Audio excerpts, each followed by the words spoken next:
Clint Frazier's defense has been a vast improvement from last year. He couldn't have gotten worse, but he got much better. I'm interested to see where he ranks out, Katie, because he's not hurting the Yankees at all on defense. I think he's helping, but I don't know if he ranks out as like top tier or how far above average. So what do we got on Clint's defense thus far? And small sample size with defensive metrics. We're looking at some loopy stuff, but we'll go with what we got. Right, yeah. Well, so that's the first thing we'll just say is that obviously defensive metrics are, always it's hard in such a small sample to really get some, good information. But what we can do with a lot of the StatCast stuff is look at individual plays and whether they should have been made or they shouldn't be made. In terms of some of the StatCast metrics, so what they do is they kind of look at what the expected catch rate on a ball is supposed to be, and then if you actually did catch the ball. It's what they call catch probability. So Clint, first maybe I'll just present last year. So, and we know that he didn't really play a ton. Played enough last year, but last year he had a negative 13% catch probability, which means that the difference between the expected catch percentage and his actual catch percentage was 13% in the wrong way. So is that like per play? So if that's overall. Okay, so just you overall. aggregate all the plays. Gotcha. Aggregate all the plays. So Gotcha. there's no weighting or anything of good plays, bad plays. So we'll get to that in a little bit. But just overall, he had a 85% expected catch rate, and he caught 72% of the plays.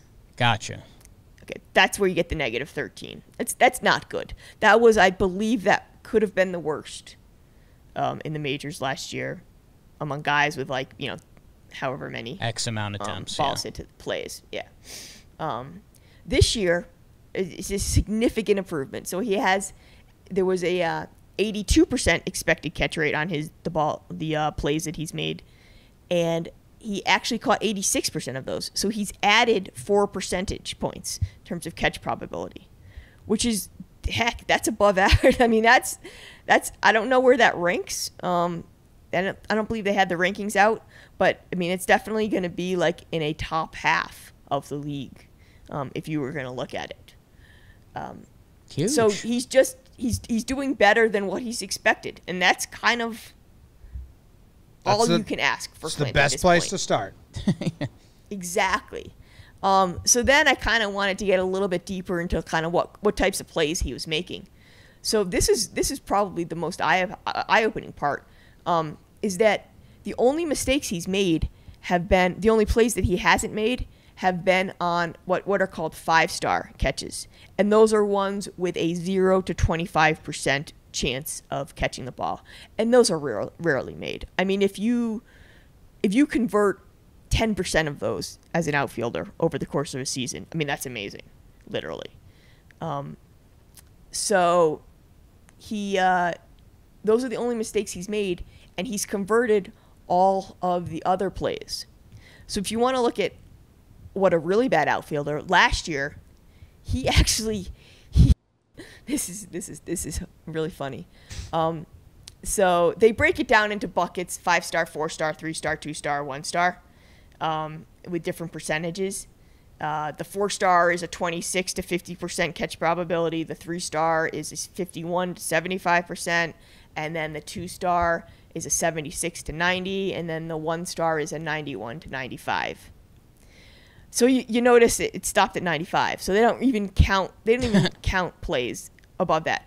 Well, oh no. Last year Clint missed 3 plays with a 99% catch probability. I remember that was Katie's laugh, not our laugh. I want that on the record. I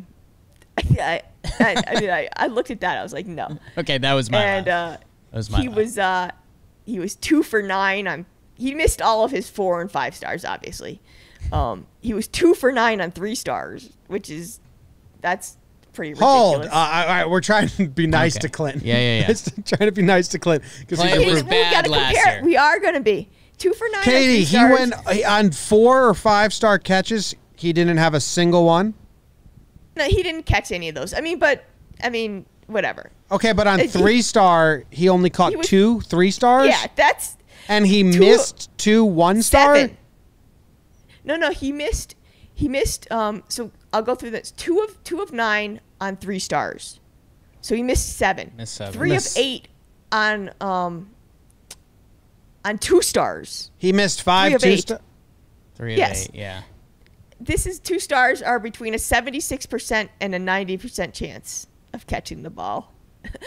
And then he missed 1 1-star, a 91 to 95, and then we know that he missed 3 99s. And anyway, this year he's been good. Vast improvement.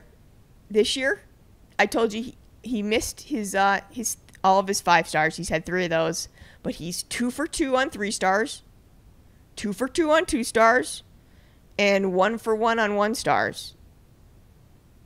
And hasn't missed any of the 99s, obviously. So, I mean, that kind of what, when you sum it up like that, you can kind of, he's a major league, he's a real major league, he's a normal major league outfielder. The way the StatCast breaks out how they evaluate outfielder defense is what they call a jump. So how many feet does the player cover in the correct direction towards the ball, right? So if you think about moving towards the ball to catch it, his jump is how many feet is covered in the correct direction in the first 3 seconds. So 1, 2, 3, the first 3 seconds. And his jump this year is 2.5 feet better than last year. Better than average. 2.5 feet better than average, which would be in about the top 10% of the league, if this was a full season. Last year it was basically he was about half a foot below average. How's his route running? Because we do know that there's a correlation there. Like Mike Trout has the worst outfield jump out of all center fielders, but Mike Trout still makes all the plays because he takes really good routes. He kind of calculates it. At least last year this was the case. Whereas JBJ, really good jumps, really not great routes. Can still make it work. If you have one or the other. You have one or the other. You can make it work. Kevin Kiermaier, he was good at both. Yeah. So how's Clint's route running? Yeah, Clint is actually more in the Jackie JBJ range this year at least. His route is basically a little bit below average. I think it's about a foot below average. But his reaction time, which is the first, which is basically how many feet you cover in the first second and a half of that 3-second period. So that's your reaction. He's at 2 feet better than average for his reaction, and he's a 1.5 foot better than average in terms of his burst, which is that next 1.5 seconds. So from 1.5 to 3. So his reaction and his burst are both well above average. It's the route running where he is below average. So that is basically how many feet you cover compared to the direct route to the ball, right?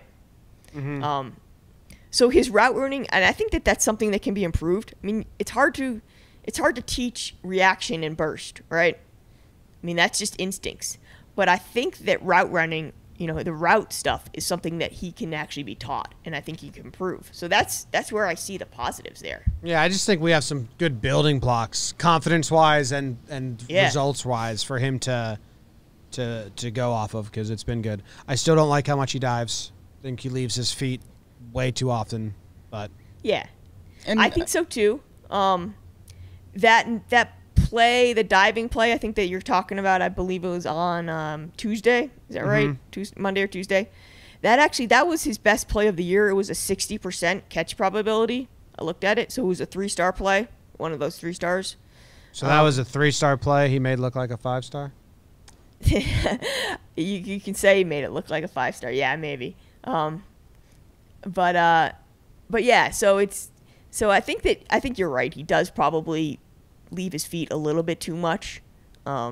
Make the plays, and I'm fine with it. But he's making the plays, and that's pretty much all that we can ask for right now. And again, I mean, it's what kind of scope do you look through the lens? We've known Clint is a great athlete. I mean, I think his sprint speed, they said from the other night when he was on the bases, was top 12% in MLB. I mean, that's some pretty elite stuff.